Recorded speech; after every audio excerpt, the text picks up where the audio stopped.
Do you ever feel like you're stuck in neutral? You've got big dreams, ambitious goals, a vision for your life. But when it comes to actually doing the work, the motivation just isn't there. It feels like you're trying to push a car uphill and you're just spinning your wheels. If that sounds familiar, this video is for you. We're going to walk through 8 clear, practical steps to break free, get unstuck, and finally build the momentum you've been craving. So let's start with a big one.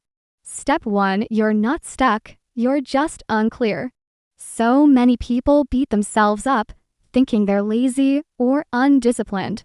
But honestly, most of the time, it's not a lack of willpower, it's a lack of direction. Think about it. If you don't know exactly what to do next, of course you're going to hesitate. It's human nature. So, how do we get that clarity? First, you need to get everything out of your head and onto paper. Every single task, idea, worry, and to-do. You can't organize a mess you can't see. Once it's all written down, start grouping similar tasks together. This is called batching. Answer all your emails at once, make all your calls in one block, do all your creative work in another. This stops your brain from constantly switching gears, which saves a ton of mental energy. Next, prioritize. What's priority number 1, number 2, number 3? Be honest with yourself about what actually moves the needle. And finally, the most satisfying part, delete what doesn't matter. If it's not a clear hell yes, it's a no. Simplify ruthlessly. Clarity is the foundation. Get this right, and everything else starts to fall into place. Step 2 is about building a stronger identity. If you want to change your life, you have to change the story you tell yourself about who you are. Most of us try to force new habits without changing our self-image, and it's a recipe for failure. For example, if you see yourself as a fit person, going to the gym is just part of who you are. But if you see yourself as someone trying to get fit, every workout feels like a battle. So, how do you shape your identity on purpose? Start by speaking it into existence. Say out loud, I am disciplined. I am someone who finishes what they start. It might feel weird at first, but your brain is listening. Then, act in alignment with that identity, even in small ways. Each tiny, consistent action is a vote for the person you want to become. And finally, protect that new identity. Don't let old habits or negative friends pull you back into your old patterns. When your actions align with who you believe you are, motivation becomes automatic. You're no longer trying to be productive, you just are asterisk. Okay, step 3, redesign your environment. Listen, motivation isn't just a mind game. It's hugely influenced by your surroundings. Imagine trying to think yourself warm while standing in a walk-in freezer. It's impossible, right? Your environment works the same way. Trying to be productive in a space that drains you is a losing battle. There are 3 environments you need to master. First, your physical environment. Make it easy to do the right thing and hard to do the wrong thing. Clean your workspace. Put your goals where you can see them. Put your phone in another room. Lay out your gym clothes the night before. Second, your social environment. The people you're around, the content you consume, it all shapes your standards. Who inspires you? Who drains you? Be ruthless. Unfollow accounts that distract you and subscribe to creators who educate and uplift you. And third, your inner environment. This is your mindset. Practice gratitude, especially when things are tough. If you can be grateful during a struggle, you'll absolutely thrive during success. Remember this powerful truth. Your world isn't what it is. Your world is how you are. Now for step 4, protect your energy. You can have the best strategy in the world, but if you're running on empty, it's useless. Energy is your most valuable currency, so guard it fiercely. There are 3 non-negotiables for this. First, move your body. A strong body builds a strong mind. Exercise isn't just for your physical health, it teaches you discipline and resilience. Second, fuel yourself properly.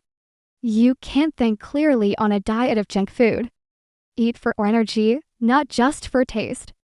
Learn the basics of nutrition. And third, prioritize rest. Sleep is a massive productivity multiplier. Don't just set a wake-up alarm, set a go-to-bed alarm. Your energy is precious, use it deliberately. Step 5 is all about building momentum through small wins. The hardest part of any journey is getting started. An airplane burns the most fuel during takeoff.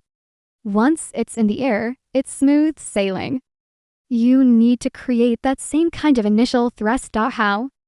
First, start a streak. Do one small, important thing for 7 days straight. It could be meditating for 5 minutes or writing 100 words. Once you have a chain going, you won't want to break it. Second, go public with your goals. Tell a friend what you're working on. That little bit of social accountability works wonders. And third, learn to say no. Growth means letting go of things that aren't a priority. Focus always beats busyness. And when you inevitably slip up, because you will remember, a bad moment doesn't have to become a bad day. Reset immediately and get back on track. Next up, step 6, raise your standards. Let's be real, humans are often more motivated by avoiding pain than by chasing pleasure. But growth only happens outside your comfort zone. If you want better results, you have to demand more from yourself. 2 ways to do this. First, use rewards strategically. Celebrate your small wins. Did you finish a tough project? Treat yourself. This creates a positive feedback loop that keeps you going. Second, create public accountability. Put your pride on the line. Tell people what you're going to achieve and by when. Once you've announced it, you'll feel a powerful internal pressure to follow through. Step 7, do work you truly enjoy. It's almost impossible to feel stuck when you love what you're doing. But passion isn't enough. It needs direction. So, how do you find or create that meaningful work? Start by developing a valuable skill that you also find interesting, like design, communication, coding, or marketing. Then, build something of your own. A project, a product, a system.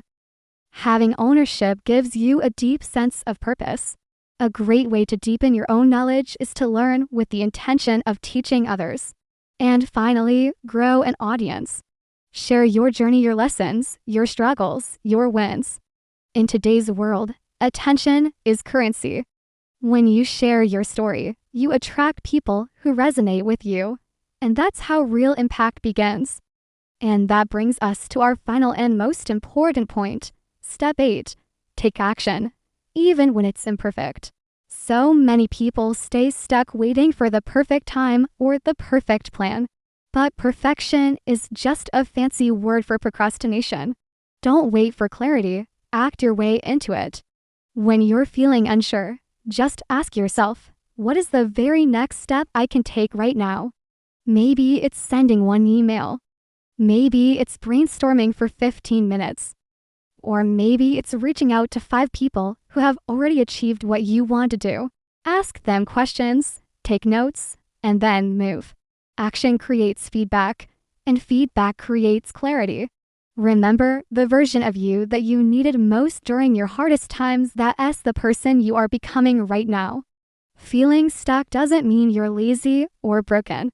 It just means you're ready for a change. So start with step 1. Get it all out of your head. Take one small step today. Because motivation doesn't come before action, it comes from action. I really hope this was helpful for you. If it was, a thumbs up would mean the world to us. And I'd love it if you subscribe to our channel so you can keep getting new videos to help make the world a little more understandable. Thanks so much for watching, and I'll see you in the next one.